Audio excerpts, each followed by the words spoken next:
Several days ago, I called my anger vlog that day a day of discipline. But I must be honest that today has been more discipline than any of the previous days.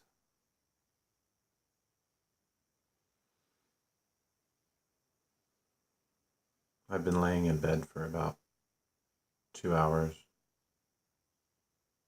watching random videos and news programs and snippets from here and there, and just kind of making all these excuses as to why I don't need to do this today.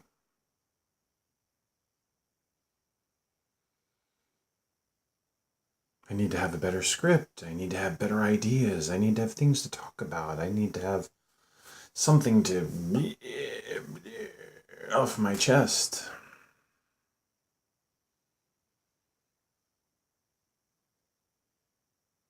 But I guess what I've discovered is that anger is a lot like happiness. It's a lot like love. It's a lot like every other emotion. It's just a drink in a vessel. We fill up these emotions to get ready for something, to prepare for something. Anger is that adrenaline pounding, just that preparation of just running into the abyss. Running so hard that you run through to the other side with that heavy panting and pounding in your heart.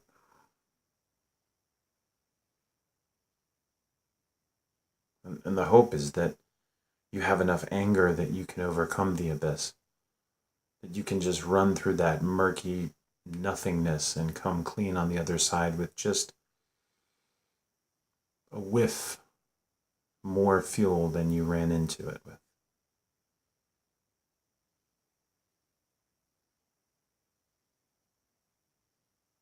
Every relationship is a hope that the love that comes about by this person being near you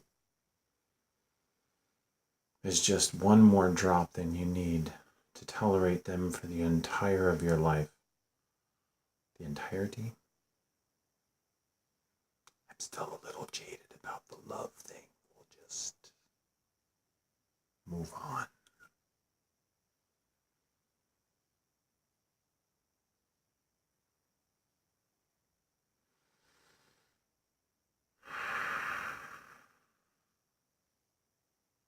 My mind raced with, nobody's watching this. Why would anybody be watching this? I need accountability. I need accountability to be successful. I need accountability to be creative. I need an audience in order to perform.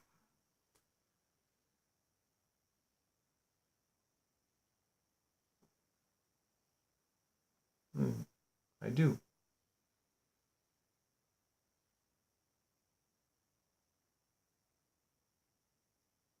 But I'm not any less of a performer when the crowd isn't there.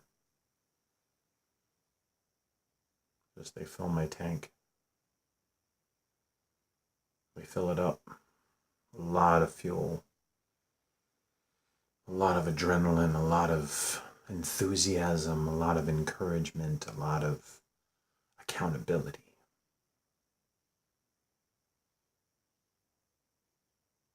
There is something about being on stage.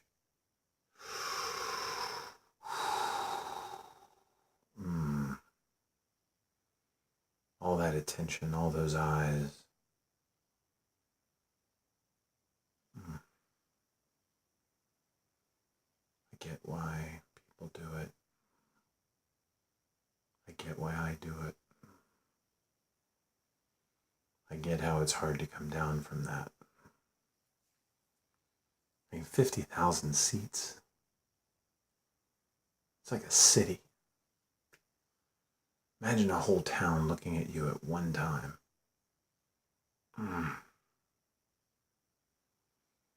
think the most I've ever had is like 400. That was a rush. Staring out into this huge crowd, and all these people are just drinking everything you say. And then you go to get fast food, and the person taking your order cuts you off mid-sentence, and you're going, I just got paid for people to listen to me. People just paid to listen to me, and I'm giving it to you for free, and you're cutting me off mid-fry order.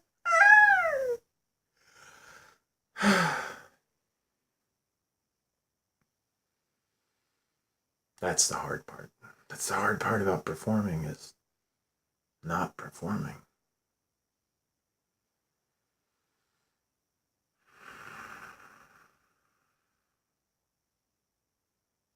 That's a hard part.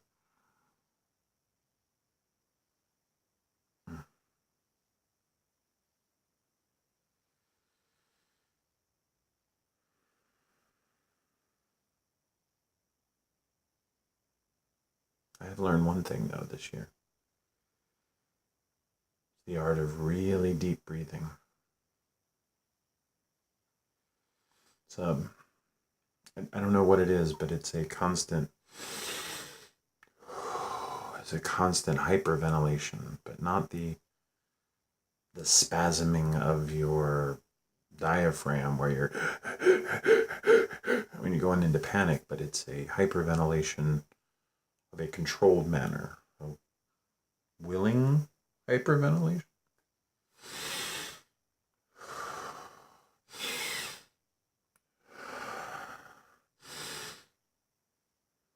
If I keep focusing on that hyperventilation, about 3 or 4 breaths in, I start to give myself goosebumps. I don't know what it is. I really hope it's not, gassing myself. Wouldn't that be great? Boy overdosed on air. I don't even know how it happened. Boy was just breathing. There he is, deader than a doornail. It'd be a hell of a tour guide down in Louisiana, wouldn't it? Come on round, I'll show you some doors with some live nails in them. Like, the hell are you talking about? Things are deader than a doornail. I'd like to see the doornail that's lively.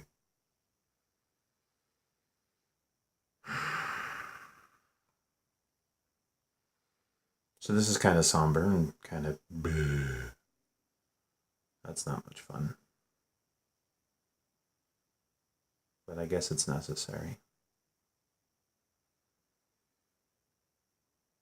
That, I think, is the hard part to learn in all this, is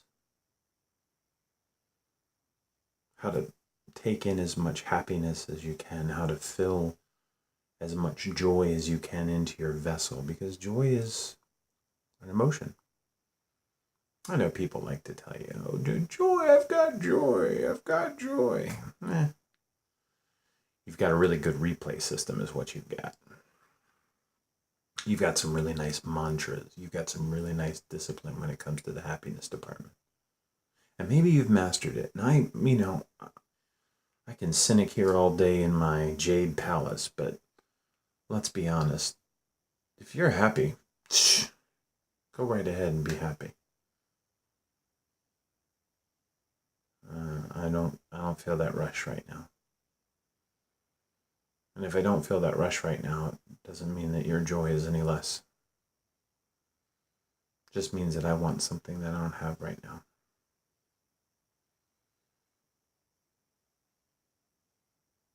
That's all it means. So then I guess life is all about pouring in enough happy juice so you can run through the dark times and the dark places and the low points and the sad valleys and the abyss, so you can come out on the other side with just one more drop of happiness than you needed to get through it. That must be what they're all going through, or what people experience. You just need one more drop. One more drop of happiness than I need to get through all the darkness. If I can end my life with a smile carved across my sad face, I'll have gotten somewhere.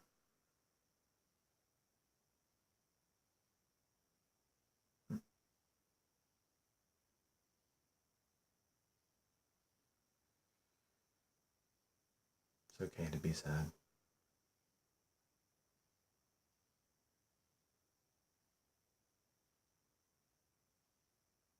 It's okay to embrace emotion,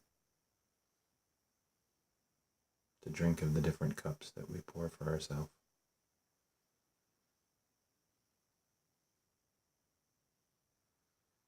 Even when it's bitter, even when it's sharp, scolding,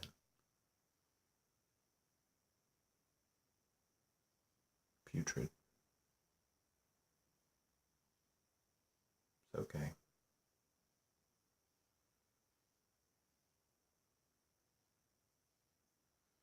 Sometimes we fill the cup.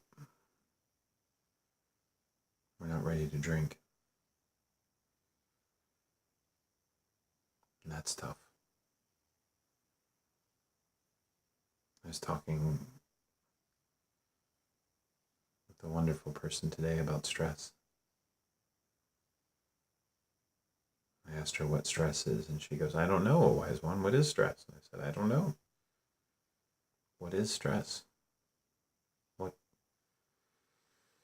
What purpose does it serve? What function does it accomplish? What is stress? Why is stress? I don't think stress is an emotion. I think it's a cup full of emotion that isn't being drunk.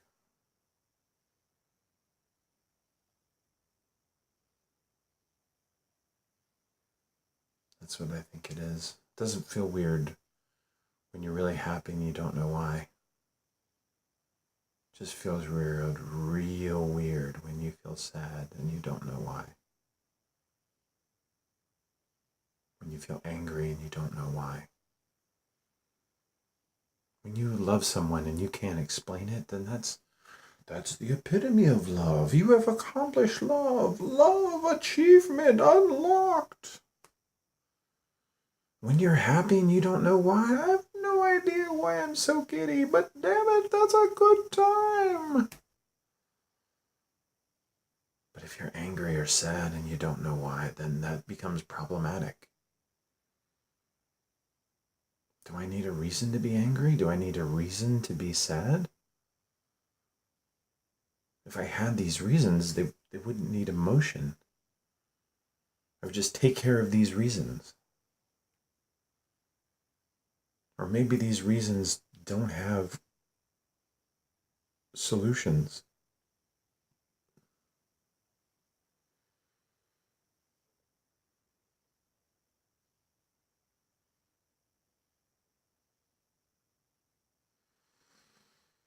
I don't know.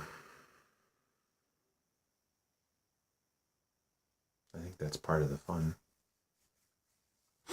Not part of the fun right now, mind you.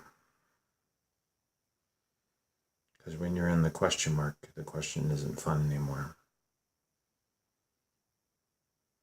When you're after the question mark, well, yeah, then it's fun. When you understand it's a question, but before there's a question mark, it's not fun. Could be a sentence, could be a statement, could be a truth of life, and then yeah. When you get to the it's like the not knowing, and then after you get the question, you're like it's one of the great questions of life. It is designed to walk with me throughout my various journeys, so I may discover its answer along my way. That's the cynic in me mocking the dreamer in me. I made myself laugh. That's a good laugh.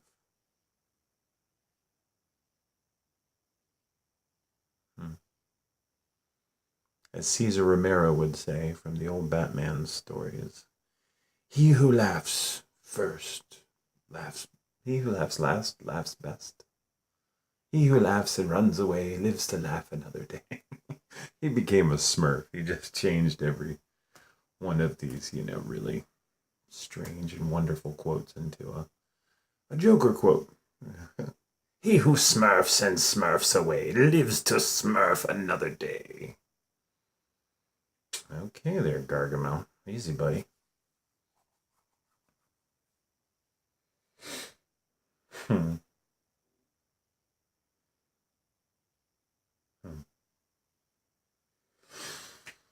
Well, I guess that's enough of my foolishness for today. It's probably tomorrow anyway.